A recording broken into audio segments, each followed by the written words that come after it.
शांति। आज की तारीख है 6/4/14 और आज फिर से हम अपने प्राण प्यारे अव्यक्त मूर्तधारी अव्यक्त वतन निवासी मीठे मीठे अव्यक्त बाप दादा की मुरली सुनेंगे और रिवाइज कोर्स की मुरली की तारीख है 18/6/77। तो आज की ज्ञान मुरली का शीर्षक है योग की पावरफुल स्टेज कैसे बने। योग की पावरफुल स्टेज कैसे बने। तो मीठे मीठे बाप दादा हम बच्चों को प्रश्नों के द्वारा समझा रहे हैं। अब हम देखें कि हम प्रश्नों के द्वारा मीठे मीठे बाप दादा जो हमें समझाना चाहते हैं, हम कहाँ तक उन बातों को समझ पा रहे हैं। तो मुरली की शुरुआत मीठे मीठे बाप दादा कहते हैं, रूहानी मिलन मनाने के लिए वरदान भूमि पर आए हो। मधुबन हमारी वरदान भूमि है। रूहानी मिलन वाणी से परे की स्थिति में स्थित होने से होता है या वाणी द्वारा होता है। अनुभव क्या कहता है, वाणी के द्वारा बाबा से मिलन मनाते हैं या वाणी से परे की स्थिति में रहते हैं तो मिलन का अनुभव होता है। आगे वाणी से परे की स्थिति प्रिय लगती है या वाणी में आने की स्थिति प्रिय लगती है। बाबा पूछ रहे हैं कि कौन सी स्थिति आपको प्रिय लगती है, वाणी से परे की या वाणी में आने की। वाणी से परे की स्थिति शक्तिशाली है और सर्व की सेवा के निमित्त बनती है या वाणी द्वारा सर्व के सेवा की स्थिति शक्तिशाली अनुभव होती है। बाबा पूछ रहे हैं कि आपका अनुभव क्या कहता है। वाणी के द्वारा निमित्त बनकर के सेवा करते हो तो वो स्थिति अच्छी लगती है या वाणी से परे की स्थिति में स्थित होकर के हम बच्चे जब सेवा करते हैं तो वो सेवा अच्छी लगती है। और शक्तिशाली स्थिति का अनुभव किस स्थिति में होता है। बेहद की सेवा वाणी से परे स्थिति द्वारा होती है, वह वाणी से होती है। बाबा पूछ रहे हैं कि जो बेहद की सेवा करनी है वो वाणी से जल्दी होगी या फिर वाणी से परे की स्थिति में स्थित होने से होगी। अंतिम संपूर्ण स्टेज जिसमें सर्व शक्तियों से संपन्न हमारी जो अंतिम स्टेज होगी जिसमें हम क्या होंगे, सर्व शक्तियों से हम संपन्न हो जाएंगे। तो मास्टर सर्वशक्तिमान, मास्टर नॉलेजफुल की स्थिति प्रैक्टिकल रूप में होती है।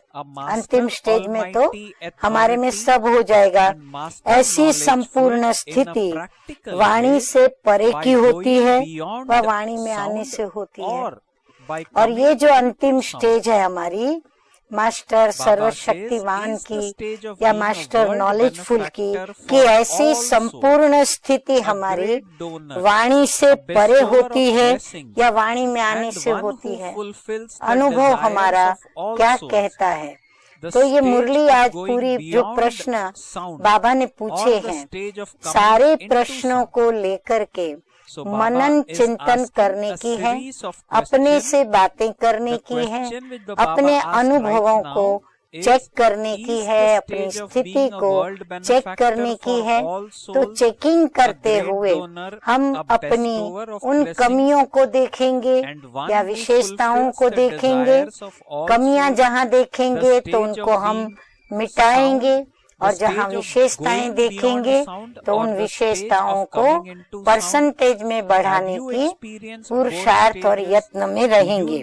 सर्व आत्माओं के प्रति विश्व कल्याणकारी, महादानी, वरदानी, सर्व प्रति कामनाओं की पूर्ति करने वाली स्टेज वाणी से परे की स्थिति है या वाणी में आने की। हाँ, बाबा ने देखो कितने अच्छे हमें वो बातें अंतर की बताई हैं कि वाणी से परे की स्थिति क्या होगी और वाणी से सेवा करने की स्थिति हमारी क्या होगी, उसकी रिजल्ट क्या। पूछे हैं बाबा ने प्रश्न, परंतु दोनों के बीच का अंतर इन प्रश्नों में ही स्पष्ट रूप से मीठे मीठे बाप दादा ने हम बच्चों को बता दिया है। तो बाबा कहते हैं विश्व कल्याणकारी, महादानी, वरदानी, सर्व मनोकामनाओं को पूर्ण करने वाली स्टेज वाणी से परे की स्थिति में होती है या फिर वाणी में आने की स्थिति में। दोनों के अनुभवी, दोनों स्टेज के जानने वाले हो। बाबा कहते हैं दोनों स्टेज और दोनों ही स्थिति के अनुभवी आप सब जानने वाले तो हो ही। दोनों में से ज्यादा समय किस में स्थित हो सकते हो? बाबा कहते हैं आप अच्छी तरह जानते हो दोनों स्थिति में कौन सी स्टेज होती है, कौन से अनुभव होते हैं। तो बाबा कहते हैं आप ज्यादा समय किस स्थिति में रह सकते हो, कौन सी स्थिति सहज अनुभव होती है। ऐसे एवर रेडी हो जो सेकंड में, ध्यान से सुने, ऐसे एवर रेडी हो जो सेकंड में जिस स्थिति में स्थित होने का डायरेक्शन मिले तो उसी समय स्वयं को स्थित कर सको। वह स्थित होने में भी समय निकल जाएगा। हाँ, तो हमारा अनुभव क्या कहता है? अगर हमने अच्छी तरह अभ्यास किया होगा तो हम तुरंत डायरेक्शन का अमल करेंगे और हम तुरंत उस स्थिति में स्थित हो जाएंगे। और यदि हमारा अभ्यास किया हुआ नहीं होगा और हमने उस प्रयोग को उपयोग में बार बार नहीं लाया होगा तो हमें स्थिति में आने में समय लगेगा। क्योंकि जैसे संपन्न होने का समय समीप आ रहा है तो समय के पहले बाबा कहते हैं विनाश का समय नजदीक आता जा रहा है। ऐसे ऐसे संपन्न होने का समय भी समीप आता जा रहा है। तो समय के पहले स्वयं में यह विशेषता अनुभव करते हो, क्योंकि समय पर हमें पुरुषार्थ करने का तो टाइम मिलेगा नहीं। इसीलिए हम समय के पहले रेडी होंगे तो हम समय पर डायरेक्शन पर चल पाएंगे। तो इसीलिए ये विशेषता का अनुभव बाबा कहते हैं समय के पहले आप करते हो। अंतिम समय फुल स्टॉप होने का सर्वश्रेष्ठ साधन यही है, जो डायरेक्शन मिले उसी प्रमाण उसी ही घड़ी उस स्थिति में स्थित हो जाना। बाबा कहते हैं सबसे अंतिम समय पर फुल स्टॉप होने की श्रेष्ठ स्टेज कब कहलाई जाएगी? जो हमको डायरेक्शन मिले और हम उसी समय उस स्थिति में स्थित हो जाए। इस साधन को, प्रैक्टिस को अनुभव में ला रहे हो। बाबा कहते हैं ये जो साधन बाबा ने बताया, प्रयोग करो, अभ्यास करो और फिर उसका उपयोग करो, तो ये प्रैक्टिस को अनुभव में ला रहे हो। प्रैक्टिस है। बाप दादा ने अभ्यास तो बहुत समय से बच्चों को सिखाया है और सिखा रहे हैं, लेकिन इस अभ्यास में स्वयं को संपन्न कितना समझते हो? अभी इस वर्ष के अंत तक स्वयं को ऐसे एवर रेडी बना सकेंगे? बाबा कहते हैं इस वर्ष के अंत में ऐसा अपने को एवर रेडी बना सकेंगे? 77 में ये बात बाबा ने कही है और आज क्या है? आज देखो पूरे 25 वर्ष हो गए इस बात को, या 25 से भी ज्यादा हो गए। तैयार हो व समय को देखते स्वयं का अभ्यास करने में और भी अलबेले हो गए हो। बाबा कहते हैं क्या रिजल्ट है? तैयार हो गए हो, तैयार हो रहे हो, या फिर अलबेलेपन में ही अभ्यास करने में समय जाता है। ना मालूम कब विनाश होगा। कौन सा अलबेलापन? अंदर में संकल्पों में अलबेलापन कि ना जाने कब विनाश होगा। इस बात को सोचते हुए पुरुषार्थ में संपन्न होने के बजाय व्यर्थ चिंतन व व्यर्थ संकल्पों की कमजोरी में आराम पसंद तो नहीं हो गए हो। सोचेंगे कब विनाश होगा पता नहीं, तो फिर अंदर में एक आलस्य आ जाता है। फिर सोचेंगे कि अभी समय तो अभी पड़ा है, अभी तो कोई ऐसा नजारा दिखता नहीं, तो फिर हम आराम से करेंगे। तो ऐसा आराम पसंद तो नहीं हो गए हो। आजकल बच्चों के पुरुषार्थ की रफ्तार देखते हुए बाप दादा मुस्कुराते रहते हैं। बाप दादा ने हम बच्चों की जो रफ्तार देखी, अवश्य मुस्कुरा रहे हैं तो रफ्तार धीमी होगी, अलबेलेपन की होगी, बचपना दिखाने की होगी, आलस्य की होगी, आराम पसंद की होगी। तब तो बाप दादा हमारी रफ्तार को देख के मुस्कुरा रहे हैं। सर्व आत्माओं को बार बार यही संदेश देते हो कि योगी बनो, ज्ञानी बनो। तो संदेश देने वाले स्वयं को भी यह संदेश देते हो कि योगी बनो, फिर उस योग के ज्ञानी बनो। मेजॉरिटी आत्माएं विशेष सब्जेक्ट की यात्रा व योगी बनो की स्टेज में कमजोर दिखाई दे रही हैं। बार बार एक ही शिकायत बाप दादा के आगे व निमित्त बनी हुई आत्माओं के आगे करते हैं कि योग क्यों नहीं लगता, निरंतर योग क्यों नहीं रहता, योग की पावरफुल स्टेज कैसे बने। विविध प्रकार से योग के ही प्रश्न अभी तक हम बच्चे पूछते रहते हैं अपने निमित्तों से या बाबा से।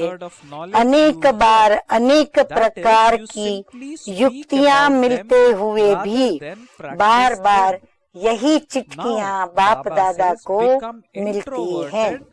इससे क्या समझा जाए? बाबा कहते बार बार यही बाप दादा के आगे बच्चे प्रश्न लिख करके चिट्ठियां देते हैं। तो बाबा कहते हैं इससे क्या समझा जाए? सर्वशक्तिमान के बच्चे बन शक्तिहीन आत्मा होना जो स्वयं को भी कंट्रोल न कर सके, तो विश्व के राज्य का कंट्रोल कैसे करेंगे? जो स्वयं को ही कंट्रोल नहीं कर सकते, वो विश्व के महाराजे महारानी बनकर के विश्व का कंट्रोल कैसे करेंगे? योग तो सीखा, लेकिन योग युक्त रहने की युक्तियों का प्रयोग करना नहीं आता है। योग योग करते, परंतु प्रयोग में लाने का अटेंशन नहीं रखते। बाबा कहते हैं क्यों ऐसा होता कि योग योग करते हैं, परंतु योग युक्त होने के लिए जो युक्तियां बाबा ने बताई हैं और जो बाबा ने प्रैक्टिकल प्रयोग में लाने के लिए जो अटेंशन रखने को कहा है, वो हम बच्चे नहीं करते हैं। इसीलिए बार बार योग के भिन्न भिन्न प्रश्न लेकर चिट्ठियां बाप दादा के पास हम बच्चे भेजते हैं। वर्तमान समय विशेष एक लहर दिखाई देती है। कौन सी लहर? वो बाबा बताते हैं कोई भी बात सामने आती है तो बाप द्वारा मिली हुई सामना करने की शक्ति स्वयं प्रयोग नहीं करते, लेकिन बाप को सामने कर देते हैं कि आपको साथ में ले जाना है, हमें शक्ति दो, मदद देना आपका काम है। हम क्या करते हैं, हम बच्चे जब हमारे अंदर ऐसी कोई बात आती है, जब योग नहीं लगता या योग में कमजोरी दिखाई पड़ती, कमी दिखाई पड़ती, स्थिति नहीं बनती, स्टेज नहीं बनती, तो हम बाप द्वारा सामना करने की जो शक्ति है वो स्वयं प्रयोग नहीं करते हैं। उन परिस्थितियों का हम स्वयं सामना करें वो नहीं करते, परंतु बाप को सामने करते हैं। सामना करने के बजाय बाप को सामने करते हैं और फिर बाप को सामने रखकर क्या कहते हैं, साथ में आपको ले जाना है, हमको शक्ति दो, हमको मदद देना तो आपका काम है। बाबा को याद कराते हैं कि आप हमें शक्ति दो, आपका काम है हमको मदद करना, आप नहीं करेंगे तो कौन करेगा, थोड़ी सी आशीर्वाद कर दो, आप तो सागर हो, हमको थोड़ी सी अंजलि दे दो। स्वयं के सामना करने की हिम्मत छोड़ देते हैं और हिम्मतहीन बनने के कारण फिर मदद से भी वंचित रह जाते हैं। अब ऐसे ऐसे कमजोरी के बोल बोलेंगे तो बाबा ने ये तो कहा नहीं कि कमजोर रहो तुम तो मदद मैं करूंगा, नहीं, बाबा ने कहा कमजोरियों को जीतने के लिए हिम्मते बच्चे तो मददे बाप। तो बाबा कहते हैं इसके कारण क्या होता है, हिम्मतहीन जो बन कर के चलते हैं तो बाप दादा की मदद से भी वंचित हो जाते हैं। ब्राह्मण जीवन का विशेष आधार है हिम्मत। सभी नोट करें स्लोगन के रूप में जीवन में लाने के लिए, और ये पक्का करें, ब्राह्मण जीवन का विशेष आधार है हिम्मत। जैसे श्वास नहीं तो जीवन नहीं, वैसे हिम्मत नहीं तो ब्राह्मण नहीं। बाप का भी वायदा है, क्या वायदा है, हिम्मत बच्चे मददे बाप। सिर्फ मददे बाप नहीं है, आजकल की लहर में तो बाप के ऊपर छोड़ देते हैं और स्वयं अलबेले रह जाते हैं। अब करना क्या है, बाबा कहते हिम्मत रखने के बजाय वो क्या करते, बाप के ऊपर छोड़ देते हैं और फिर स्वयं अलबेले हो जाते हैं कि हमने बाबा को बोल दिया, बाबा को कह दिया, बाबा पे छोड़ दिया है, अब बाबा जाने, बाबा का काम जाने, ऐसा सोच करके और खुद अलबेले हो जाते हैं। अब करना क्या है, विशेष कमजोरी ये है जो हर शक्ति को व हर ज्ञान की युक्ति को सुनते हुए व मिलते हुए स्वयं के प्रति यूज नहीं करते। बाबा कहते युक्तियाँ तो बहुत मिलती, शक्तियाँ भी बहुत मिलती, परंतु वो स्वयं के प्रति बच्चे यूज नहीं करते, अर्थात अभ्यास में नहीं लाते। अभ्यास करना पड़े ना उसका, और फिर अभ्यास माना बार बार करना, तो वो अभ्यास में नहीं लाते, सिर्फ वर्णन करने तक लाते, जैसे सुनाने तक लाते, बताने तक लाते, बोलने तक लाते, लेकिन प्रैक्टिकल में स्वयं भी हम करें वो नहीं करते। लेकिन अंतर्मुख हो, हर शक्ति को धारणा के अभ्यास में लाओ। बाबा कहते हैं क्या करो, अंतर्मुख बन करके फिर क्या करो, उन शक्तियों को अभ्यास में लाओ। जैसे कोई नई इन्वेंशन आविष्कार करने वाला व्यक्ति दिन रात उस ही इन्वेंशन की लगन में खोया हुआ रहता है, वैसे हर शक्ति के अभ्यास में खोए हुए रहना चाहिए। जैसे वैज्ञानिक कोई नई इन्वेंशन खोजनी होती है तो रात दिन बस वो उसी लगन में मगन होकर के और उस इन्वेंशन की खोज करके ही रहते हैं, रिजल्ट लाकर ही रहते हैं। ऐसे बाबा कहते हैं रात दिन क्या करो, उस शक्तियों के अभ्यास में बच्चों को भी खूब खोए हुए रहना चाहिए। जैसे सहन शक्ति व सामना करने की शक्ति किसको कहा जाता है? सहन शक्ति से प्राप्ति क्या होती है? सहन शक्ति को किस समय यूज किया जाता है? सहन शक्ति न होने के कारण किस प्रकार के विघ्नों के वशीभूत हो जाते हैं? बाबा कहते हैं अंदर अंदर ये सभी बातों पर सोचकर और उसका प्रैक्टिकल में अनुभव करना चाहिए कि किस समय हमको उसको यूज करना है, किस समय हम उनके न होने से विघ्नों के वशीभूत होते हैं, और फिर जब सहन शक्ति होती है तो उसकी प्राप्ति क्या क्या होती है। तो बाबा कहते हैं अगर कोई माया का रूप क्रोध के रूप में सामना करने आए तो किस रीति से विजयी बन सकते हो? ऐसे ही सामना करने की शक्ति के लिए भी बाबा कहते हैं सोचो कि यदि कोई क्रोधी व्यक्ति हमारे सामने क्रोध करे तो हम उसका सामना किस रीति से करें और विजयी बने। कौन कौन सी परिस्थितियों के रूप में माया सहन शक्ति के पेपर ले सकती है, इन एडवांस पहले से ही विस्तार से बुद्धि के द्वारा सामने लाओ। खुद की कमजोरियों को देखें और फिर अंदर में चेक करें और सोचें कि किस किस परिस्थितियों में ये माया मेरे सामने ये सारी बातें सहन कराने के लिए ला सकती है, और उस समय मैं कैसे सामना करूं, उसका प्लान बनाकर उन शक्तियों को अपने में आवाहन करके और तैयार रहना चाहिए ताकि सहन करने की शक्ति और सामना करने की शक्ति में हम विजयी बने। रियल पेपर हॉल में जाने के पहले स्वयं का मास्टर बन स्वयं का पेपर लो।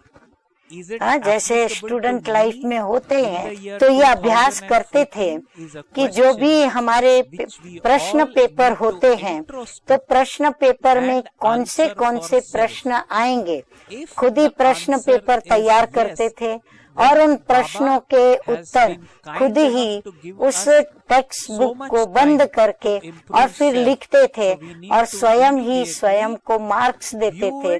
तो उससे पता चलता था कि हमारा रिवीजन ठीक हुआ है या नहीं हुआ है। तो बाबा कहते हैं ऐसे ही रियल जब पेपर हॉल में जाने से पहले हम स्वयं के मास्टर बनकर स्वयं का हम पेपर ले तो रियल इम्तिहान में कभी भी फेल नहीं होंगे। तो बाबा कहते हैं ऐसे युक्ति अपनानी चाहिए। ऐसे एक एक शक्ति के विस्तार और अभ्यास में जाओ। अभ्यास कम करते हो व्यास सब बन गए हो। अभ्यास बाबा कहते कम करते हो, बाकी व्यास की तरह सुनाने में सभी प्रवीण हो गए हो, लेकिन अभ्यास नहीं करते हो। इसी प्रकार सभी को स्वयं को बिजी रखना नहीं आता, इसलिए माया आपको बिजी कर देती है। अगर सदा अभ्यास में बिजी रहो तो व्यर्थ संकल्पों की कंप्लेन समाप्त हो जाए। साथ साथ आपके अभ्यास में रहने का प्रभाव आपके चेहरे से दिखाई भी दे। आप उसका अभ्यास कर रहे हो या आपके चेहरे से भी दिखाई दे कि आप में सहन शक्ति है, आप में सामना करने की भी शक्ति है। क्या दिखाई देगा? अंतर्मुखी सदा हर्षित मुख दिखाई देंगे। दोनों शक्तियाँ आप में होने से आपका चेहरा कैसा दिखाई देगा? अंतर्मुखी हर्षित मुख वाले, क्योंकि माया का सामना करना समाप्त हो जाएगा। सहन शक्ति आ गई, सामना करने की शक्ति आ गई, तो फिर नेचुरली माया का सामना करना समाप्त हो जाएगा। तो हम अंतर्मुखी अर्थात एक बाबा की याद में देही अभिमानी भी होंगे और हर्षित मुख भी दिखाई पड़ेंगे। तो ऐसे अनुभवों को बढ़ाते चलने से बार बार एक ही शिकायत करने से छूट जाएंगे। हाँ, बार बार योग नहीं लगता, योग लगाने के लिए क्या करें, पावरफुल स्टेज कैसे हो, व्यर्थ संकल्प जाते नहीं, मिटते नहीं, व्यर्थ संकल्प न आए उसके लिए क्या करें। तो बाबा कहते हैं ये सब करने से, ऐसे अनुभवों को बढ़ाने से, शिकायत करने से छूट जाएंगे। जैसे सर्व शक्तियों के अभ्यास के लिए सुनाया, वैसे ही स्वयं को योगी तो आत्मा कहलाते हो। लेकिन योग की परिभाषा जो औरों को सुनाते हो वो स्वयं को अभ्यास है। बाबा कहते हैं औरों को तो अच्छी तरह योग की परिभाषा बताते हो, लेकिन स्वयं उसके अभ्यासी हो। योग की मुख्य विशेषताएं बाबा कहते हैं सहज योग। हाँ, हम सुनाते हैं ना कि ये राजयोग क्या है, बड़ा सहज योग है। फिर कहते हैं कर्म योग है, फिर ये राजयोग है, निरंतर योग है, परमात्म योग है। कितना हम उन सभी बातों का फिर विस्तार से वर्णन भी करते हैं। जो वर्णन करते हो वे सब बातें स्वयं के अभ्यास में लाए हो। हाँ, ये एक एक शब्द की परिभाषा जो हम औरों को सुनाते, फिर उसका विस्तार जो औरों को बताते, और फिर उसके राज जो औरों को समझाते। तो बाबा कहते हैं जो वर्णन करते हो ये सब आपने स्वयं के अनुभव में लाया है। सहज योग क्यों कहा जाता है उसका स्पष्टीकरण अच्छी तरह से जानते हो, वह अभ्यास में भी लाया है। जानते हो, अभ्यास में लाया है, नॉलेजफुल तो हो, लेकिन बाबा कहते हैं कि अभी अभ्यास में लाओ और सर्व विशेषताओं का अभ्यास चाहिए, तब संपूर्ण योगी बन सकेंगे। ऐसे नहीं एक दो विशेषता ही अभ्यास में लाएं, नहीं, संपूर्ण विशेषताओं को संपूर्ण रीति से अभ्यास में लाएंगे, तभी हम योगी संपूर्ण बन सकेंगे। सहज योग का अभ्यास है और राजयोग का नहीं, तो फुल पास नहीं हो सकेंगे।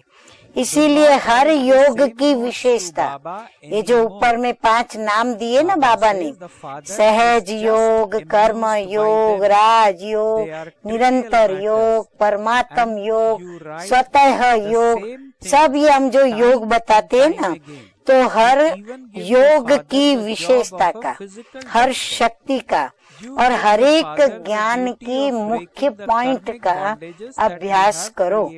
यही कमी होने के कारण मेजॉरिटी कमजोर बन जाते हैं।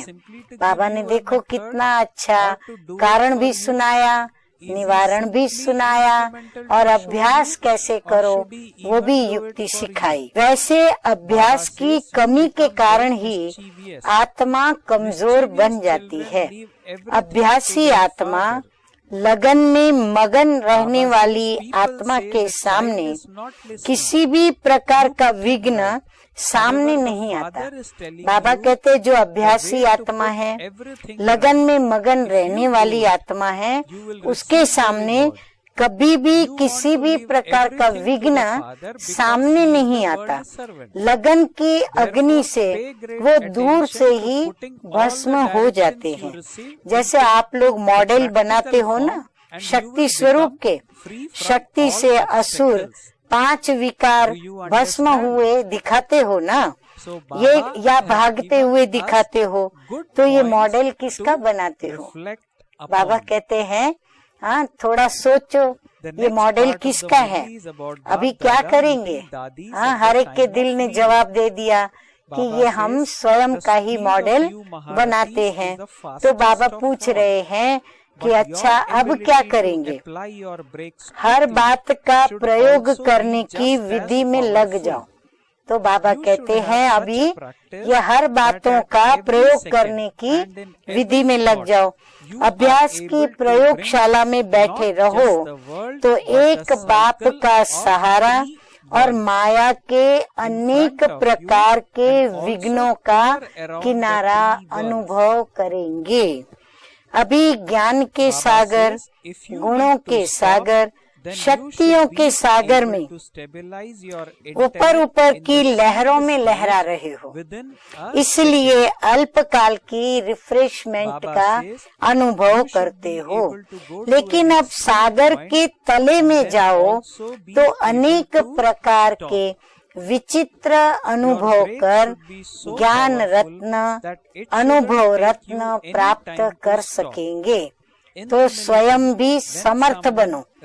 अब यही चिट्ठियां नहीं लिखना। बाप को हंसी आती है, छोटी छोटी बातें और वही बातें लिखते हो। विनाशी डॉक्टर का कार्य भी बाप के ऊपर रखते हैं। रचना अपनी, कर्म बंधन अपना, बनाया हुआ और तोड़ने की ड्यूटी फिर बाप के ऊपर। बाबा को क्यों हंसी आती है? क्योंकि बाबा कहते हैं रचना आपकी अपनी, संकल्पों की रचना आपकी अपनी, कर्म बंधन भी कर्म करके अपना बनाया और कर्म बंधनों को तोड़ने की ड्यूटी वो भी तो आप ही की है। फिर रखते किसके ऊपर है वो ड्यूटी? बाप के ऊपर रखते हैं। बाप की ड्यूटी है युक्ति बताना व खुद ही करना। अब बाबा की ड्यूटी क्या है? बाबा की ड्यूटी है युक्ति बताना, कि फिर हमारी ड्यूटी है कि हम खुद ही करें। बताने के लिए निमित्त है बाप या करने के लिए भी निमित्त है? नटखट हो जाते हैं ना। बाबा कहते हैं आप बच्चे क्या हो जाते हो? थोड़ा नटखट हो जाते हो। नटखट होते हो तो फिर चंचलता दिखाते हो। नटखट बच्चे सब बाप के ऊपर छोड़ देते हैं। कहते हैं बच्चा कहना नहीं मानता, आप इसको ठीक करो। देखो कैसी कैसी बातें हम बाबा को कहते हैं। कहेंगे बाबा मेरा बच्चा मेरा कहना मानता नहीं, आप उसे ठीक कर दो। बाप तो ठीक करने का तरीका सुना रहे हैं। करेंगे तो पाएंगे। अगर बाबा करेगा तो फिर पाएगा कौन? तो बाबा को मिलेगा। तो बाबा कहते करेंगे आप तो पाएंगे भी आप। बाप को वर्ल्ड सर्वेंट समझते हुए सब बाप के ऊपर छोड़ना चाहते हैं। इसलिए जो डायरेक्शन मिलते हैं उस पर ध्यान देकर प्रैक्टिकल में लाओ तो सब विघ्नों से मुक्त हो जाएंगे। याद रखो जो डायरेक्शन मिलते हैं उस पर ध्यान देकर प्रैक्टिकल में लाओ तो सब विघ्नों से मुक्त हो जाएंगे। समझा? अच्छा, सदा बाप की आज्ञा को पालन करने वाले आज्ञाकारी, एक बाप दूसरा न कोई, इस पाठ को पालन करने वाले वफादार, सदा स्वयं को अभ्यास में रखने वाले, संपूर्ण ज्ञान और योग की हर विशेषता को जीवन में लाने वाले ऐसी विशेष आत्माओं को बाप दादा का याद प्यार और नमस्ते। हम रूहानी बच्चों की रूहानी बाप दादा को याद प्यार, गुड मॉर्निंग और नमस्ते नमस्ते। आज का वरदान, तो आज का वरदान है फरिश्ता स्वरूप में स्थित रहकर हर कर्म करने वाले फरिश्ता स्वरूप, जिसका किसी से भी रिश्ता नहीं और जिसका पांव कभी धरती पर नहीं, अर्थात देही अभिमानी स्थिति वाले, तो फरिश्ता स्वरूप में स्थित रहकर हर कर्म करने वाले ब्रह्मा बाप समान अव्यक्त फरिश्ता भव। बच्चे कहते हैं कि हमारा ब्रह्मा बाप से बहुत प्यार है। हाँ, हम बच्चे अक्सर ये दावा करते हैं कि हमारा ब्रह्मा बाप से बहुत प्यार है। तो प्यार का अर्थ है समान बनना। हाँ, परिभाषा याद रख लें कि प्यार का अर्थ है जिससे प्यार है उसके समान बनना। यदि ब्रह्मा बाबा से प्यार है तो ब्रह्मा बाप समान बनना, ये है सच्चा बाप से प्यार। जैसे ब्रह्मा बाबा फरिश्ता रूप है, ऐसे ब्रह्मा बाप समान फरिश्ता स्वरूप में स्थित होकर कर्म करो। जैसे ब्रह्मा बाबा ने फरिश्ता बन करके कर्म करके दिखाया, फरिश्ता स्वरूप में स्थित होकर के कर्म किए, तो बाबा कहते हैं ऐसे कर्म करके दिखाओ। यदि ब्रह्मा बाबा से प्यार है तो फरिश्ता माना लाइट का आकार, तो लाइट के आकार में रहकर कर्म करो। लाइट का शरीर देखो, स्वयं का भी लाइट का शरीर और अन्य का भी हम कैसा शरीर देखें, लाइट का ही शरीर देखें। इस फरिश्ते स्वरूप में कोई भी विघ्न प्रभाव नहीं डाल सकता। बाबा कहते फरिश्ता स्वरूप की यह भी एक विशेषता है कि उस स्वरूप में कोई भी विघ्न हमारे ऊपर प्रभाव नहीं डाल सकता। यानी कोई भी विघ्न फरिश्ते के ऊपर प्रभाव नहीं डाल सकता। आपके संकल्प, आपकी वृत्ति, आपकी दृष्टि सब डबल लाइट हो। बाबा कहते हैं संकल्प भी डबल लाइट वाला हो, बोझ वाला न हो, वृत्ति भी डबल लाइट हो और दृष्टि भी डबल लाइट वाली हो, तो डबल लाइट हो जाएंगे। फिर से पढ़ती हूँ, आपके संकल्प, वृत्ति और दृष्टि सब डबल लाइट हो जाएंगे जब हम फरिश्ता स्वरूप में कर्म करेंगे। अच्छा स्लोगन है आज का, जिनका सोचना, बोलना और करना समान है वही सर्वोत्तम पुरुषार्थी है। आज तक लोगों ने क्या किया, कथनी सोचनी अलग, कथनी अलग, करनी अलग, तीनों में अंतर। सोचते कुछ हैं, बोलते कुछ हैं और करते कुछ हैं। तो बाबा कहते हैं अभी हम ब्राह्मण बच्चे जो कि फरिश्ता बनेंगे, फरिश्ते से सो देवता बनेंगे, तो हमारी अब चाल चलन क्या हो, हमारा सोचना, बोलना और करना तीनों में समानता हो। यानी जो सोचा वही हम बोलेंगे और जो हमने बोला वो हम करके ही रहेंगे और करके ही दिखाएंगे। ऐसे नहीं करना अलग, बोलना अलग, सोचना अलग नहीं। बाबा कहते हैं जब सोचना, बोलना, करना तीनों समान होगा तब हम सर्वोत्तम पुरुषार्थी कहला सकते हैं। अच्छा, ओम शांति।